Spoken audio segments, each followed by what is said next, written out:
नमस्कार दोस्तों, मैं हूं ब्रजेश और स्वागत है कहानियों की दुनिया में आप सभी का।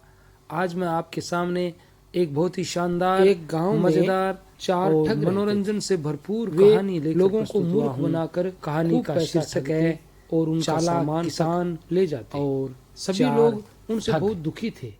कई लोगों ने उन्हें सबक सिखाने की कोशिश की, पर कोई भी उन्हें हरा नहीं सका। वे चारों बार बार लोगों को ठगते रहे। उसी गांव में एक किसान रहता था। उसने गांव वालों से कहा कि वह चारों ठगों से बदला लेगा और उन्हें ऐसा सबक सिखाएगा कि वे चारों ठगी करना भूल जाएंगे।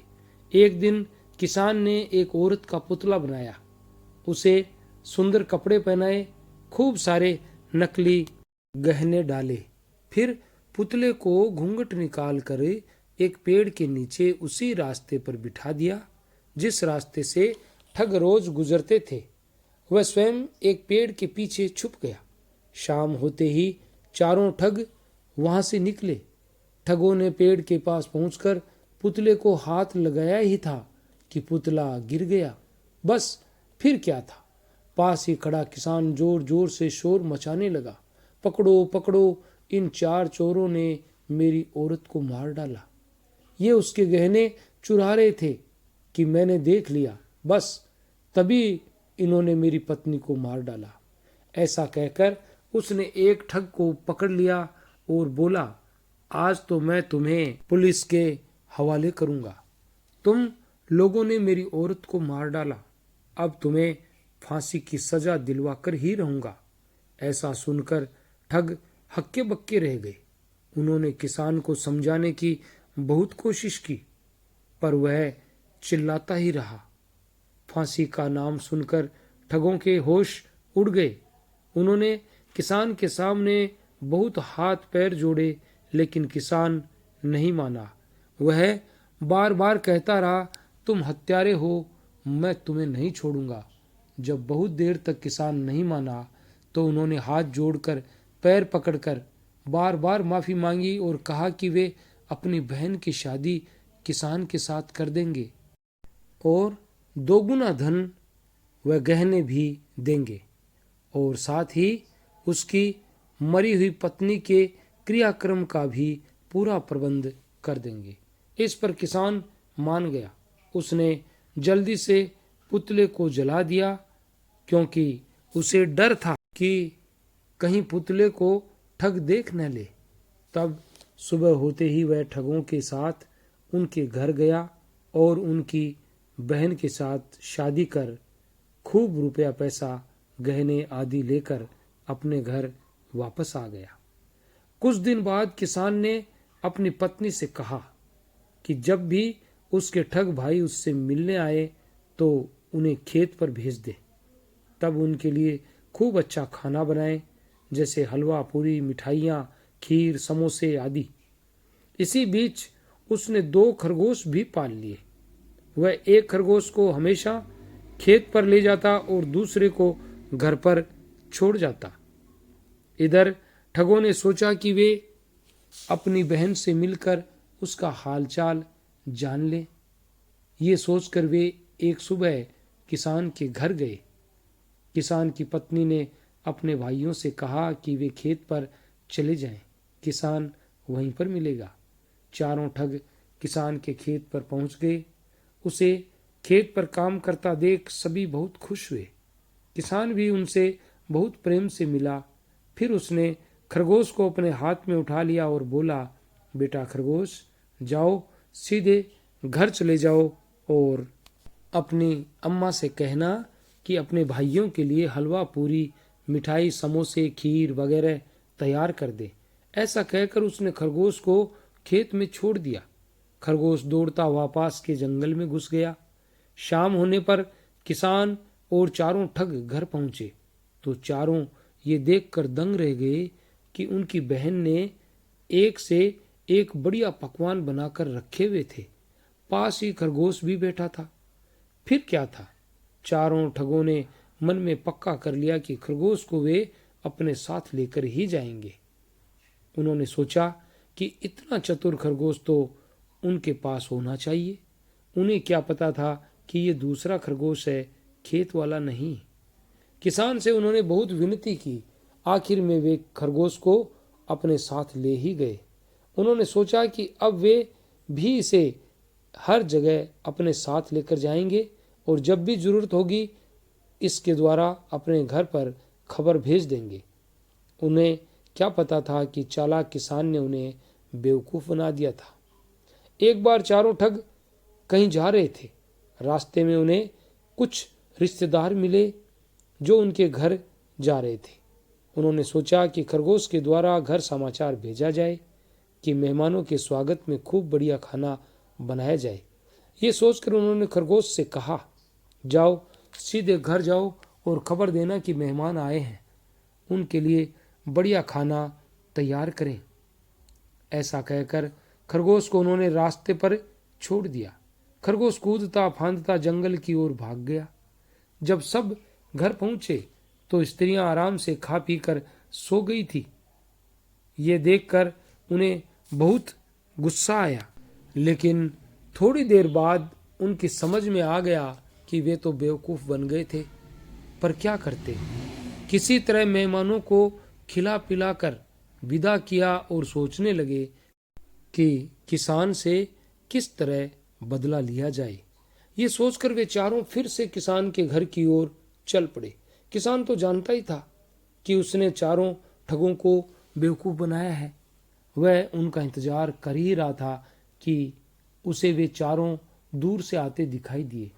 वह सीधा अपनी पत्नी के पास गया और बोला, तेरे ठग भाई आ रहे हैं। जैसे ही वे पहुंचे तू जोर जोर से रोना शुरू कर देना। मैं तुझे कोठरी में बंद कर मारने की आवाज करूंगा, फिर तू बेहोशी का बहाना कर लेना। जब मैं लकड़ी की लाठी तेरे ऊपर घुमाकर शूंग बटूंग कहूं तो कुछ देर बाद तू उठकर बैठ जाना। पत्नी ने बात समझ ली। जैसे ही चारों ठग घर के पास पहुंचे, स्त्री ने और जोर जोर से रोने लगी। वह जितना जोर से गद्दे पर मारता, स्त्री उतनी ही जोर से रोती। थोड़ी देर बाद रोना बंद हो गया और स्त्री बेहोशी का बहाना बनाकर लेट गई। तब किसान बाहर आया और ठगों से बोला, आज तो मार मार कर मैंने आपकी बहन को बेहोश कर दिया है। दिन भर घर में पड़ी पड़ी मौज करती है, काम धाम कुछ करती नहीं। आप लोग चाहें तो उसे वापस ले जाएं, वरना किसी दिन मैं उसे मार डालूंगा। बेचारे ठग समझ ही नहीं पाए कि क्या करें। उन्होंने कहा, वह तो बेहोश हो गई है, मर गई तो क्या होगा। किसान बोला, अरे बेहोश तो वह अक्सर हो जाती है, कभी कभी तो मर भी जाती है, लेकिन मैं उसे फिर से जिंदा भी कर देता हूँ। अगर आप लोग देखना चाहते हैं तो दिखाऊं। ठग हैरान रह गए, बोले दिखाओ। किसान तब सबको लेकर कोठरी में गया और लाठी को औरत के ऊपर घुमाते हुए कहने लगा, शूंग बटूंग। जब उसने 2-3 बार ऐसा किया तो किसान की स्त्री आंख मलती हुई उठ बैठी। ये देखकर ठगों के आश्चर्य का ठिकाना नहीं रहा। वह खरगोश की बात करना तो भूल गए और सोचने लगे कि उन्हें किसी तरह जादू की लाठी मिल जाए। फिर क्या था, वे किसान के पीछे पड़ गए और लाठी की जिद करने लगे। अंत में किसान को 1000 रुपये देकर उन्होंने लाठी खरीद ली और खुशी खुशी वापस चले गए। सोचा कि वे भी अपनी अपनी स्त्रियों को बेहोश कर लोगों को जादू दिखाएंगे और खूब पैसा कमाएंगे। ये भी सोचा कि अगर पड़ोस में कोई मर गया तो उसे जिंदा भी कर देंगे और खूब नाम और पैसा कमाएंगे। कुछ समय बाद ठगों के पड़ोस में एक आदमी बीमार पड़ा और कुछ ही दिनों में मर गया। ठगों ने कहा कि वे जादू की छड़ी से उसे जिंदा कर देंगे, लेकिन इस काम के लिए 2000 रुपये लगेंगे। अब चारों लाठी लेकर पड़ोसी के घर पहुंचे और मरे हुए आदमी के ऊपर लाठी घुमाते हुए कहने लगे, शूंग बटूंग। लेकिन मरा हुआ आदमी भी कभी जिंदा होता है? बार बार छड़ी घुमाने पर भी कुछ न हुआ। पड़ोसी बहुत नाराज हुए और सब ने मिलकर ठगों की खूब पिटाई की। साथ ही बोले, हमारे बुरे समय में भी तुम हमसे ठगी करते हो, शर्म नहीं आती? ये कहकर उन्होंने 2000 रुपये भी छीन लिए। इस तरह एक बार फिर से ठगों को किसान ने बेवकूफ़ बना दिया था। इस बार ठगों ने पक्का इरादा किया कि अब वे किसान को नहीं छोड़ेंगे। इधर किसान ने भी ठगों को सबक सिखाने का एक और प्रबंध कर लिया था। उसने अपने घर के सामने वाले पेड़ पर बहुत से चांदी के सिक्के चिपका दिए, क्योंकि उसे मालूम था कि लाठी काम नहीं करेगी और ठग अवश्य वापस आएंगे। कुछ ही दिन बाद ठग फिर से किसान के घर वापस आए। किसान तो इंतजार कर ही रहा था। उसने जैसे ही चारों को देखा तो पेड़ को हिलाना शुरू कर दिया। चिपके हुए रुपए नीचे गिरने लगे। ठगों ने किसान को पेड़ हिलाते देखा तो पूछने लगे, क्या कर रहे हो? किसान ने कहा, देखते नहीं, पेड़ से रुपए टपका रहा हूं। ये बड़े कमाल का पेड़ है, जब भी जरूरत पड़ती है तो मैं इससे रुपए गिरा लेता हूँ। फिर क्या था, ठग लाठी की बात तो भूल गए और पेड़ के बारे में सोचने लगे। किसान ने कहा, तुम लोग चाहो तो तुम भी कुछ रुपए टपका लो। ऐसा सुनकर ठगों ने भी पेड़ हिलाया और कुछ रुपए उनके ऊपर आकर गिरे। ये देखकर चारों बहुत खुश हुए। उन्होंने किसान से कहा, ये पेड़ हमें बेच दो, और 5,000 रुपए देकर जैसे तैसे किसान को मना ही लिया। किसान ने चारों से कहा, देखो तुम पेड़ ले तो ले जाओ, पर यह ध्यान रहे कि ये किसी तरह टेढ़ा न हो। यदि ऐसा हुआ तो फिर ये पेड़ रुपए देना बंद कर देगा। जब ठग किसी तरह पेड़ को लेकर घर पहुंचे तो पेड़ को अंदर न ले जा सके, क्योंकि सीधा वह अंदर नहीं जा सकता था और उन्हें पेड़ को हर हाल में सीधा रखना था। अतः उन्होंने अपने घर की चारदीवारी को तोड़ डाला और किसी तरह पेड़ को अंदर ले जाकर जमीन में गाड़ दिया। अब वे बहुत खुश थे। उनके पास रुपयों वाला पेड़ था और कभी भी पेड़ से रुपए टपका सकते थे। कुछ दिनों बाद उन्होंने सोचा कि पेड़ से कुछ रुपए ले लिए जाएं, लेकिन पेड़ को जब हिलाया तो उसमें से केवल 1 रुपया गिरा। उसके बाद बहुत कोशिश की पर कोई लाभ न हुआ और ये देखकर चारों ठगों ने अपना माथा पीट लिया। उन्हें पता लग गया कि वे फिर से ठगे गए हैं। आखिर रोते पीटते वे किसान के पास पहुंचे। किसान ने कहा, तुम चारों ने बहुत से लोगों को ठगा है, उनका पैसा लूटा है, इसलिए ये जरूरी था कि तुम्हें सबक सिखाया जाए। यदि सारे गांव के सामने तुम प्रण करो कि तुम फिर से कभी भी गलत काम नहीं करोगे और किसी को भी नहीं लूटोगे, तो आज के बाद मैं भी तुम्हें नहीं सताऊंगा। और कोई रास्ता न देख ठगों ने सारे गांव से माफी मांगी और प्रण किया कि वे आज के बाद न किसी को ठगेंगे और न ही लूटेंगे। किसान को उसकी होशियारी के कारण सारे गांव ने बहुत से इनाम दिए।